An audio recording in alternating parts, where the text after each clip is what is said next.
Hi, good morning. I'm so proud to be here and honored with these amazing ladies. So I'll tell you a little bit about myself and the project that I'm very proud of. So I was very lucky to grow up in the gorgeous Haifa. It's the pure startup nation that everybody's talking about. I grew up to a mother that was one of the founding team of Intel, and a dad who was an engineer. And I was surrounded by technology from basically day one. Most of my friends' parents worked to some extent in the tech industry, and I was brought up to know that I can do everything I want. So I was very lucky in that perspective. I grew up in one house, went to one school from first grade to 12th grade, so that was amazing. And more than anything, I had an amazing inspiration. I grew up with very smart people that told me that whatever I want to do, I just have to go and grab it and it will work. And then came my military service. And for the first time in my life, I got to do something I've never done before. So even though I was surrounded by tech, I studied physics and chemistry in high school. And like many other Israeli kids, I was dumped in a place in the military that I really didn't want to go. And then I decided, well, if I'm already here, I might as well make the most out of it. And who knew? I landed at Mamam, which is the computer science school of the Israeli Defense Force. And for the first time, I really learned about technology. I was kind of scared of computers, yes, even though I grew up in Haifa, it meant nothing to me at that time. But I knew from the back of my mind it's important.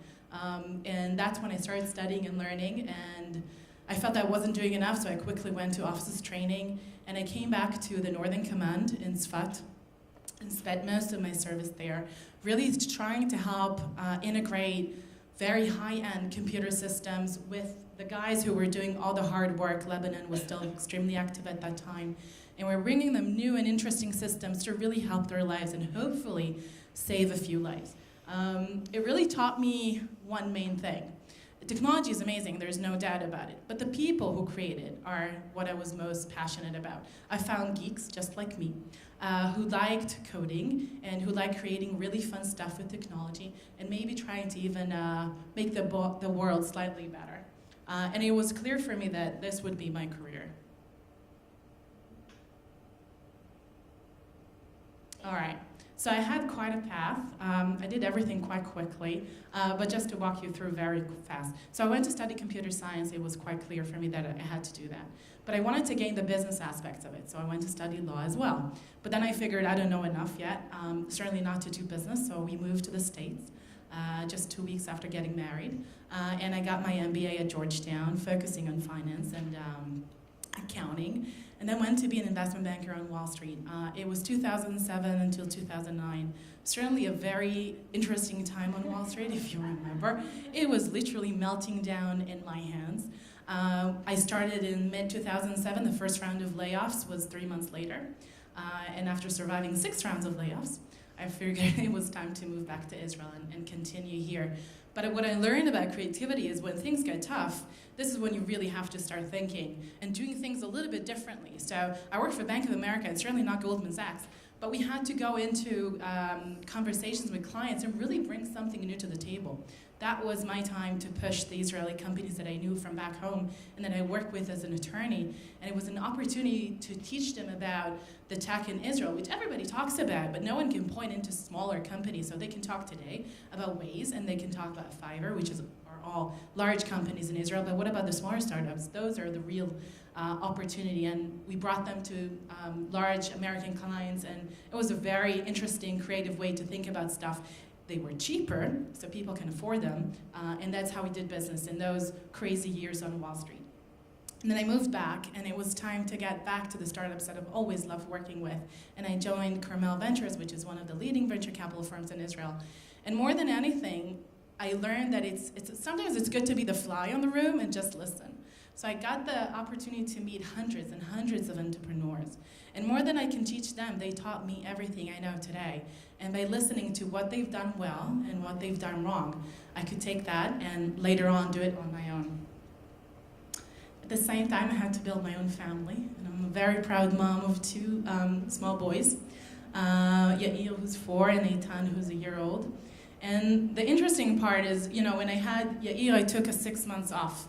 and had a real maternity leave, and you'll figure out why it's important in a minute. With Eitan, I wasn't that lucky, and within 2 months, I had to go back to work. But this is how things happen, and this is life, and my kids are a big part of it, and they're a big chunk of my creativity. And they have a lot to do with my next startup, which was the first time I own. After working as a VC for 3 years, it was time for me to roll up my sleeves and really jump into the mud and do it on my own. I felt that I had enough tools to get started, and obviously I made all the mistakes possible. But I found 3 very good friends who started Numbies with me. Numbies was a social mobile app for sports fans in the States. We worked really hard for 2 years, and we were a part of those 95% that fail. So that was us. And I can go on and on and on about everything that we've done wrong.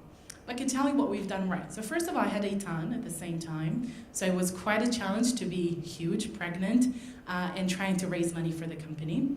And just to tell you a small story about it, I was just about, I don't know, maybe week 36 or 37, and I go into a meeting with our investors, and they said, listen, we're really, really nervous. And I go, why? I have really easy deliveries. And they say, no, what happened when you take a maternity leave?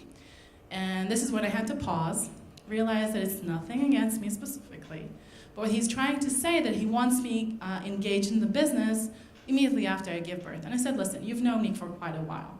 I will never, go away from my startup was my 3rd baby, right? But I had to really teach them that yes, I will take a couple weeks off, but I will quickly go back, and it really taught me about you. I was talking about a baby's being the biggest elephant in the room sometimes, and we never talk about it, right? The moms around here, we have kids, we're so proud of them, but when we're in a business context, we don't talk about them that much, because maybe it will make us less good or less successful. And it really taught me to say, yes, I have kids, yes, I will go on maternity leave, and yes, I will still run the business.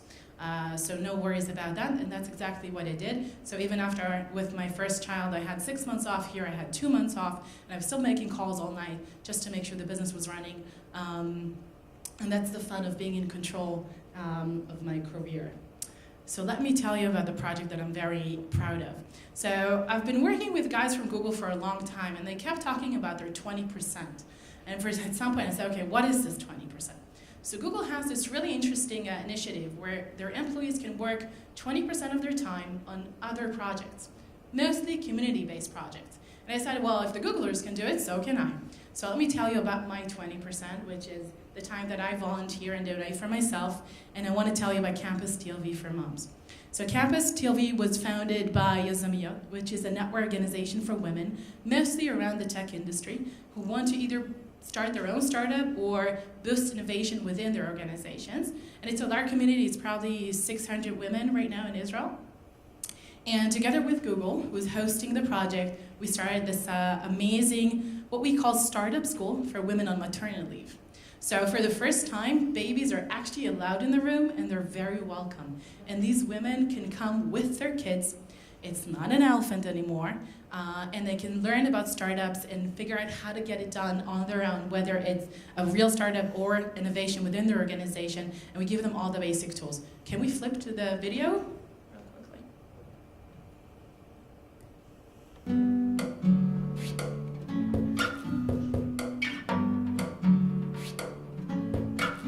Sitting at home with a baby for a couple of months just didn't make any sense to me. When I had my daughter Abigail, I decided to make the most of my maternity leave. And then I realized how cool would it be to launch a baby-friendly technological entrepreneurship course right here at campus. We had so many applications to join the course, we landed up with a great mix of entrepreneurs and ideas. I came with 16 years of knowledge in technology. I didn't know anything about the business. I'm learning legal, product, UX, all the issues that are critical for my startup right now. Our company is called MapMake, and we're doing a new marketplace for real estate. It's a mobile social app for dad that helps us manage our weight with friends. We are an online personal stylist. I gained the ability to see that it was possible as a mom.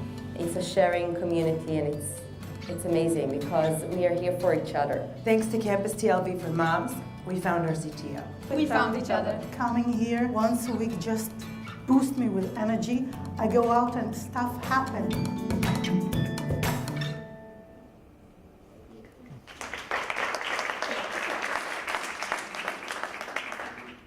All right, so let me tell you a bit about the program. It's about 8 weeks long. It takes about 2.5 months. We do accept women who are not on maternity leave, and of course men, and we do have 2 men in the current cycle. And what we do is we teach them all the basic tools they need to get started. Now, it's very important because Israel has a ton of different programs for entrepreneurs and accelerators and chamamot and all the VCs that are very active in Israel. But this is a different program. We do not judge their ideas. We do ask them to come with an idea, but we don't judge them. We give them the tool to judge it on their own, and we build a community that will help them judge their ideas and make sure they're viable, sustainable, and they make sense on the business sense. We started off in Tel Aviv, but today Google has taken this idea and duplicated it in London, in Krakow. Madrid started that just this week, and New York and San Francisco are coming soon. So it's becoming a global program for women entrepreneurs, and the community that we're building around it is quite phenomenal. And I think the most important impact it made is not necessarily on the women, but rather on the men that join us on the team, on the program, and they come and lecture, and they tell about their experience. And what you see is the first, they go into the room, and even though they know it's a baby-friendly class, they see all the babies laying on the floor, and they go silent. What is this? How do I do that? And yes, the babies are crying here and there. And then they pause, they think, and the first thing they do is they tell us about their kids. And if they don't have kids, it can be their nephews and their brothers, whatever. But they find the common denominator here in that we all have families and we have kids, and if we don't have them now, as Israelis, we probably want to have them in the future. And all of a sudden, those elephants go away. And yes, the babies cry here and there, and everybody is okay with that. And it's no longer this huge, huge elephant. And all hosted by Google. And obviously, we enjoy their network and do this, I think, completely innovative a project of really bringing the babies into our lives and not taking them out. All right, so just to finish off, I've had many points in my life where I had to be extremely creative, whether it was in my role as a banker where we had to come up with really interesting ideas.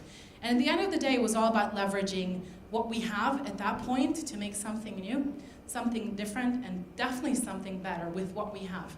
And I love Shira Sarid's quote, and I had to include it, because I was definitely a bossy kid. And it took officers training to figure out that I can do something active and proactive with that and not just be bossy. So thank you.